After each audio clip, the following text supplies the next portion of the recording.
neighborhood sports, right? They're in the late 80s and early 90s. Is what we're talking about on this particular millennial moment, right? Um, like, comment, and subscribe. Comment mostly and join on YouTube and Instagram. Likes are always appreciated and shares are appreciated as well, right? So, like, comment, and share. Um, don't feel bad for me, right? But I did grow up having a little bit less than the average normal young person, uh, especially when it came to sports, right? A lot of people were registered in sports growing up, playing like softball or the kids football or kids basketball or just all those kid sports things that parents are able to still sign their kids up for. I wasn't able to sign up for financial purposes, right? I came from a single parent home, and my mom was just doing everything she could to pay her bills and keep food on the table. That extracurricular activities like that weren't really afforded to me.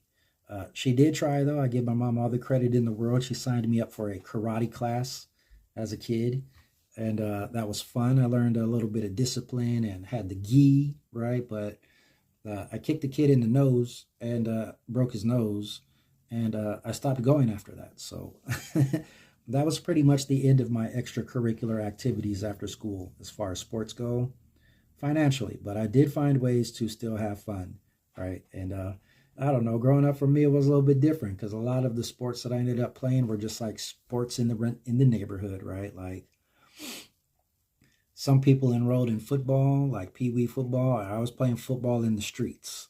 Some people they signed up for basketball and would go play pee wee basketball, and I would jump gates and go play basketballs in schools, right? And so that's really how it was for me, right? Like when I wanted to play football, me and some friends would go out in the street with a football, and the cars were the out of bounds lines, and normally it was a street lamp to street lamp was the end zone, right? And you could throw, you could run, you could pass, right? You could tackling wasn't in favor, but if you got shoved really hard into a car, right, then you just gotta take that hit, But that was my football growing up, right? You didn't have pads on, there were no helmets, there were all right, we got six of us, we're in the street. You run, I'm gonna throw you the ball, try and catch it and get to that light post. If you make it to that light post, you score a touchdown. Whoever got the most touchdowns, hey, you get it, right? And if you either got ran over by a car because you didn't see it coming or you ran into a parked car, then that was on you, right? That's the damage of playing football. You got to watch out for those defenders, right? Like, yeah, watch out for those deep safeties, man. And during the 80s and 90s, these were back when cars were still made of metal, right? If you ran into the side of a Cadillac or an Oldsmobile Cutlass, right? Like you probably had a bruise on your arm. You might have a mild concussion if you went head first into the back of an old school Jeep, right? A Jeep Cherokee or something. But basketball is a little bit different, right? A lot of kids were at the schools, they were learning how to run drills and passing drills and dribbling drills and shoot the ball with your finger and all that proper shit, right? Me, a couple friends, we would go and jump a gate, go to the local school, hit that gate, and shoot the basketball at the school courts, right? That was fun. If I was by myself and I didn't want to do that, I would just go and get my basketball and shoot into the trash can in the alley, right? Uh, Not working on the shot so much, but I got a lot of dribble time in, right? I learned how to get my handles down dribbling a basketball.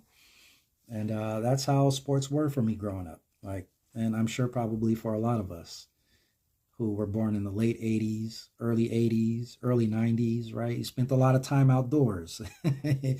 When your parents called you to come in, you came in, and it was because it was dinner time, right? But you had to get called to come in because you were always outdoors, right? And I had video games at that time. I had cartoons, but I made sure that I had outdoor time with my friends too. And I don't know if that's necessarily something that's still happening. Yeah, I'm sure the young people are still getting out there and doing stuff, but I haven't seen anybody in the streets playing street hockey or street football in a long time. So swimming was a fun one. Never had a swim team or a swim coach, right? When I learned how to swim. My mom took me down to the YMCA. I was like 3 or 4. They did the program where they throw you in, right? And you either sink or swim, right? So threw me in and I swam.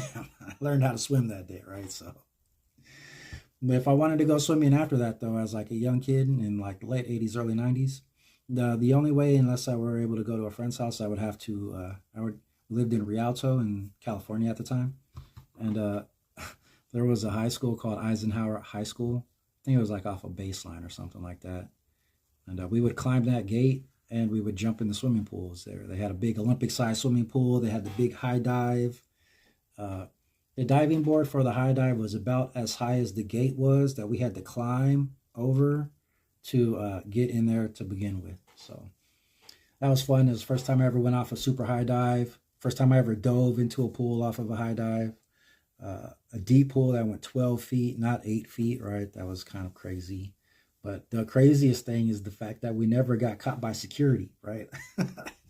High schools be having security, man. How were we able to scale that gate and spend an hour to 2 hours swimming in these swimming pools without getting caught, man? It's kind of funny to me, right? But even when the helicopters would fly overhead, right? We'd hear the helicopters flying overhead. So we duck down under the water, right? Stay under the water and they can't see you. You become invisible to the helicopters because they can't see. But them motherfucking helicopters be having that infrared. They see you hiding under there. They saw us hiding under that water, right? They just never got out there, man. So these are the things I don't think are being experienced by the youths anymore, man. But as I flash back to life as a millennial growing up, it sometimes seems like life was a lot easier back then than it is now. But I heard the old people saying that when I was a kid. So was it really better for them when they were young?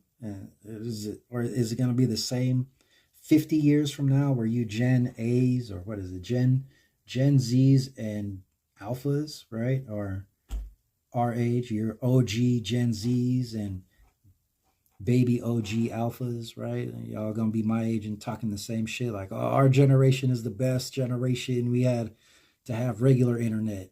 Now everything is on 3D, right? I don't know what it's gonna be, but hopefully I'm around for another 40 years to find out, right? So, and you guys tune in next time to find out more stuff about Millennial Nation worldwide. We'll see what we're talking about, right? I do want to thank you guys for tuning in and listening to me. If you listen this long, right? 43 minutes, man. We're going to do a lot of chopped up videos, right? Chopping a lot of stuff up. I appreciate those of you guys who are listening and following, right? Like, we got YouTube up to 29 now. Instagram, we're at almost 200. I've been doing this for like 4 or 5 months now, and it seems to be slow, but we're getting some momentum. When I say me, I mean me and you, the viewer, right? We're doing this together. I'll make the content, you watch and like the content, and we will grow this community together, right? So like, comment, and subscribe for sure.